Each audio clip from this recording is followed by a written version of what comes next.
Eating too much protein may be killing your athletic performance and gains.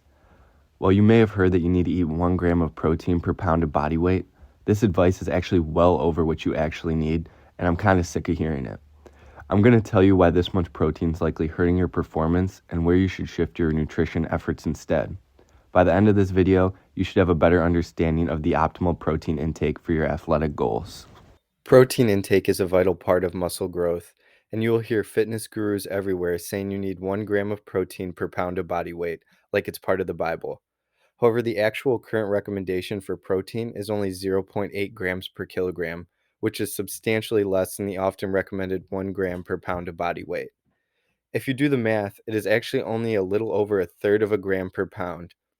Now, this is only the recommended amount to avoid deficiency, and athletes may need more than this, but studies suggest that anything over 1.2 to 1.7 grams of high-quality protein per kilogram, not pound, of body weight does not offer any additional benefits for muscle growth. This is converted to 0.5 gram to 0.75 grams of protein per pound, if that's easier to understand. The extra protein does not affect muscle protein synthesis, since this drops no matter what after a certain period of time, so you're most likely wasting your time if you're struggling to get those extra grams of protein in. For instance, a 180-pound man will only need around 130 grams of protein for optimal growth, which is 50 grams less than the 1 gram per pound recommendation. As I previously mentioned, protein quality is more important than the quantity. Research has found that leucine content in particular was more important than the amount of protein you eat. Dairy that contains whey protein, eggs, and lean meats have a higher leucine content than plant-based proteins, which is why you should consume proteins from these sources to optimize your intake. The anabolic response time for leucine and other essential amino acids is around 2 to 3 hours. This is why it's important to consume protein as soon as possible after exercise, as studies have shown that this leads to the greatest increases in strength and muscle mass.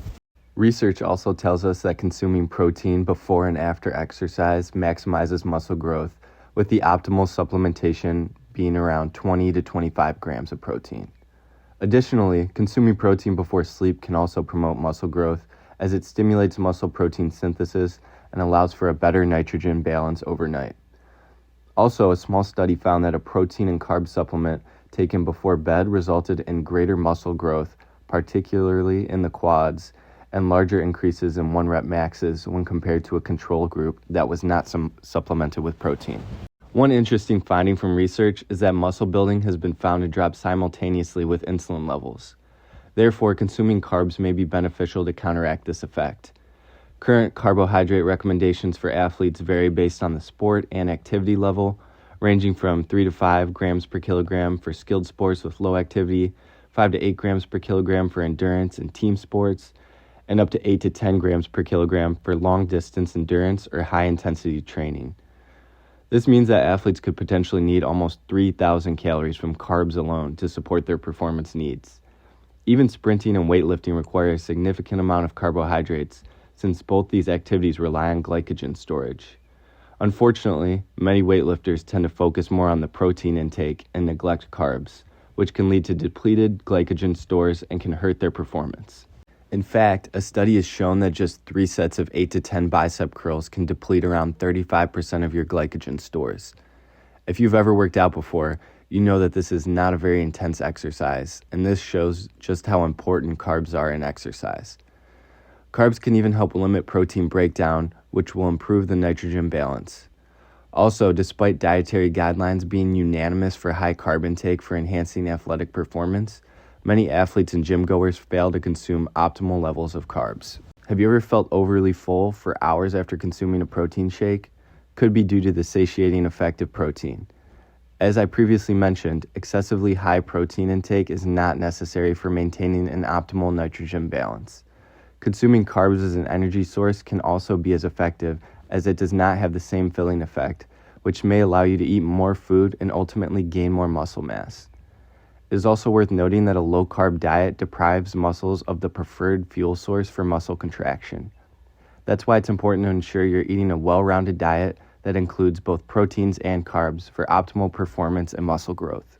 Now, eating a lot of protein is probably not going to hurt you. Contrary to the popular belief, high protein intake has actually not been found to cause kidney disease in the majority of research studies. In fact, too little protein is actually more likely to cause kidney disease. Populations with high protein diets, such as the Inuit, have not been affected by their protein consumption, and they eat well over the recommended amounts. I hope you enjoyed the video, and I'll leave you with a few recommendations. Try to get around 1.2 to 1.7 grams of protein per kilogram of your body weight. If you can't remember this, maybe you can remember half a gram per pound of body weight to 0.75 grams per pound of body weight. It doesn't have to be perfect, but you definitely don't need to eat a gram of protein per pound of your body weight. Also, try to focus on eating proteins that have a high leucine content, such as meats or whey proteins. This essential amino acid is found to stimulate muscle protein synthesis and will help you build more muscle efficiently. Time your protein strategically. Make sure to get that protein soon after your workout or at least within 2 hours. It may be beneficial to have some protein before the workout and before going to bed as well. Focus more on carbohydrate intake and eating quality carbs, as they are just as important for performance. And finally, try to include carbs in your post-workout nutrition as well.